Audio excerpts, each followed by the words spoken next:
Pradipozzo sotto shock per la morte del 38enne inciampato sui binari per rincorrere il cane travolto da un treno. Un testimone racconta, scena orribile, ore di angoscia per la piccola figlia in gravissime condizioni.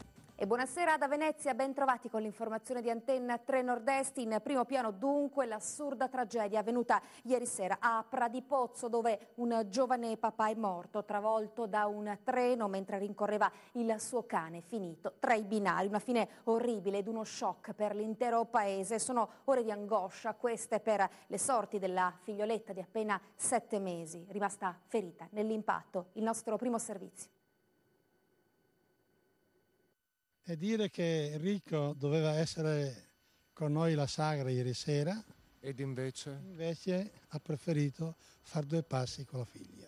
Un destino assurdo ed atroce, quello che ha travolto Enrico Zoccolan, il 38enne enologo di Pradipozzo, che con la figlia di 7 mesi stretta al petto, nel tentativo di allontanare dai binari i cani che lo accompagnavano, è stato investito ed ucciso dal treno lungo la tratta Portogruaro-Treviso.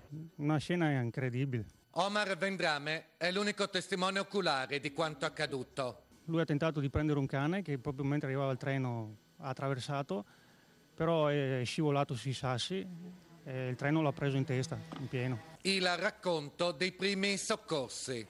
A quel punto sono andato lì, sono andato a vedere in che condizioni era la persona lì, ho visto che era morta e poi mi sono preoccupato per la bambina, che ho visto che non si muoveva, ho chiamato 118, mentre chiamavo 118 ho visto che la bambina cominciava a piangere e niente, poi sono stato lì, gli ho fatto compagnia.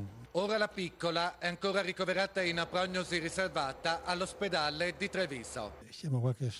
Speriamo, preghiamo perché la bimba possa uscirne indenne o quanto prima. E Don Gino rivela anche una retroscena dal sapore profondamente amaro. Sì, il cane è ritornato, però non si è nascosto quasi, così sentendosi in causa, ma diciamo noi, certo che se tornava il padrone questa volta era meglio.